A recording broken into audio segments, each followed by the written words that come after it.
Tous les ans, au Canada et aux États-Unis, on rappelle des millions de véhicules pour diverses raisons. Des mesures qui, en général, passent inaperçues. Mais ça a été différent en février 2014. General Motors a annoncé que près d'1 million de ses compacts avaient un commutateur d'allumage défectueux et que cela va entraîner la mort d'un nombre croissant de ses clients. What happened to this GM car? 778,000 being recalled with this crappy little Cobalt.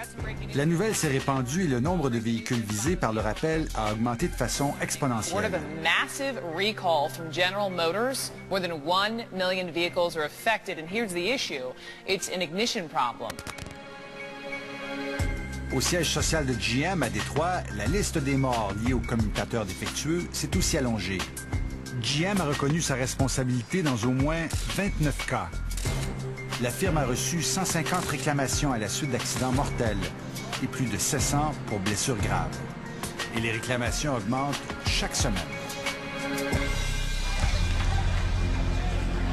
En avril 2014, la nouvelle PDG de GM, Mary Barra, une employée de longue date, a été convoquée à Washington pour répondre aux questions relatives aux commutateurs d'allumage.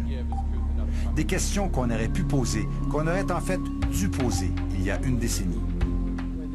Is that switch acceptable? The switch, I'm sorry. Is the switch acceptable? To the... At what time frame, I'm sorry? Well, at the beginning, it seemed it didn't meet the specs of GM, so is that what you would consider acceptable? As we clearly know today, it's not. General Motors n'a pas eu le choix que d'encaisser le coup aux États-Unis. La PDG a dû témoigner 2 fois à Washington. Le Congrès mène actuellement 2 enquêtes. Le ministère de la Justice mène la sienne et la National Highway Traffic Safety Administration lui a imposé l'amende maximale de 35 millions de dollars parce qu'elle n'a pas dévoilé le problème du commutateur d'allumage. Mais qu'en est-il au Canada? Transport Canada n'a rien fait, même si 235 000 voitures sont sur la liste des rappels de GM au Canada. L'explication commune de la ministre fédérale des Transports, Lisa Raitt, en a laissé plusieurs sur leur faim.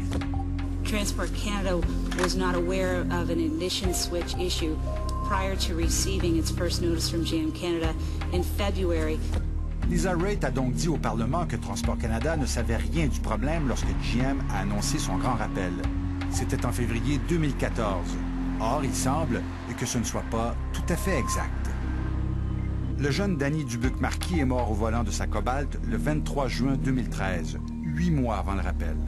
Le père de Danny avait indiqué à Transport Canada que son fils avait bu beaucoup d'alcool avec ses amis ce soir-là, qu'il est possible qu'il se soit endormi au volant. Mais en voyant la carcasse de l'auto, Normand Dubuc avait remarqué une chose très troublante.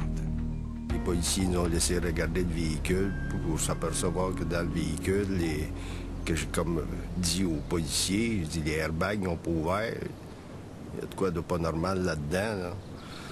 Les autres aussi ont trouvé ça pas normal. Fait que quand après avoir vu ça, ben, j'ai décidé d'appeler Transport Canada.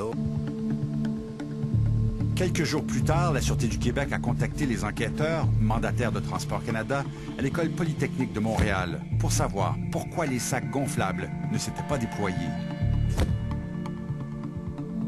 En examinant la voiture, les enquêteurs ont aussi constaté que la clé de contact de la Cobalt de Danny était mystérieusement passée de la position marche à accessoire. D'après les documents obtenus par Radio-Canada et CBC, les enquêteurs de Transport Canada n'avaient pas tardé à relier ces 2 événements suspects. On fait la mention d'un courriel interne écrit 2 semaines après la mort de Danny, dans lequel on veut vérifier si le non-déploiement des sacs gonflables était lié au fait que le démarreur était à la position accessoire. La semaine suivante, un appel de Transport Canada pour discuter d'un effet possible sur les sacs gonflables lorsque le démarreur était à la position accessoire. Et en octobre, on note le partage de la plainte de Normand Dubuc avec le fabricant du véhicule, c'est-à-dire General Motors. Or, des mois plus tard, Lisa Raitt affirmait n'avoir rien su du commutateur défectueux ou du rôle qu'il a joué lors de la mort de Danny Dubuc-Marquis. There was no connection made to that previous accident that the honorable member referred to that happened, unfortunately, in June of last year. Les dossiers du ministère de Lisa Raitt indiquent cependant que les enquêteurs de Transport Canada tentaient déjà d'établir un lien avant que GM annonce le rappel en février 2014. La ministre des Transports a décliné notre demande d'interview. Mais le directeur en matière de sécurité routière à Transport Canada, Kash Ram, a accepté. Mais on vous avait soumis des cas. Il y avait des cas avant le février 2014. Il y a des cas, vous le disiez, il y avait des indices qui pouvaient laisser croire qu'il y avait certains problèmes avec les véhicules GM. Je ne fais pas erreur en disant ça. Il y en avait quelques-uns, mais ce n'était pas vraiment un nombre de cas grands. Il y en avait quelques-uns. Les documents de Transport Canada laissent entendre que l'on soupçonnait déjà que le commutateur d'allumage de la Cobalt était peut-être responsable de la mort de Danny Dubuc-Marquis. Est-ce que rapidement, vous avez vu qu'il y avait un problème sur cette question-là d'allumage? Est-ce que rapidement, vous avez constaté sur le véhicule de M. Dubuc qu'il y avait ce problème-là? Encore, je ne vais pas parler des particuliers, mais effectivement, il y avait des cas qui ont été portés à notre attention et qu'avant le rappel soit annoncé par GM, il n'y avait pas d'indice que c'était relié au commutateur d'allumage. Alors, on pensait que c'était peut-être des facteurs autres que le commutateur d'allumage, comme par exemple, le conducteur avait tassé le commutateur avec son genou, au coude ou sa main. Transport Canada avait donc constaté que le commutateur d'allumage s'était, de façon inexpliquée, retrouvé dans la position accessoire. Or, selon ce même rapport, on ne semble pas s'être interrogé sur ce qui a causé le mouvement de la clé. On s'est plutôt dit que Danny avait dû accrocher la clé de contact et l'enquête en est restée là. C'est ainsi que la Cobalt de Danny s'est retrouvée chez le ferrailleur où elle est restée plusieurs mois jusqu'à ce que GM annonce enfin son rappel. Cet accident aurait possiblement été causé par une pièce défectueuse des véhicules de General Motors. C'est le député Wong Mei qui a soulevé la question des démarreurs fautifs à la Chambre des communes. Transport Canada, son rôle principal est d'assurer la sécurité de la population. Mais lorsqu'on sait, puis le vérificateur général le dit, c'est que Transport Canada, souvent, va faire des enquêtes ou va faire des vérifications, mais après ça, ne va pas aller plus loin.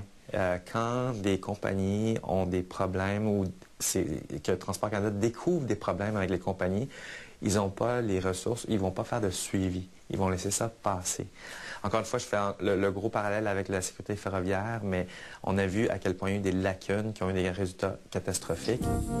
Après le blâme adressé à Transport Canada pour son manque de vigilance auprès des compagnies ferroviaires en marge de la tragédie de Lac-Mégantic, voilà que l'organisme fédéral est à nouveau mis en cause dans l'affaire des démarreurs défectueux.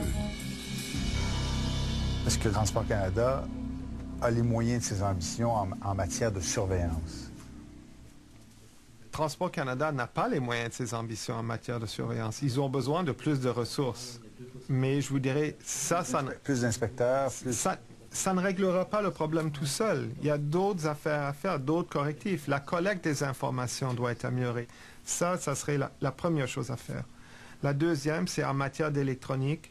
Si vous avez l'impression que votre direction est barrée parce que l'effort est devenu tellement fort subitement, sans aucun avis, c'est évident que ça prend un rappel, mais l'État aussi doit avoir les sous pour rester à jour avec ces technologies-là, pour s'en rendre compte. Alors oui, on aurait besoin d'un peu plus d'investissement.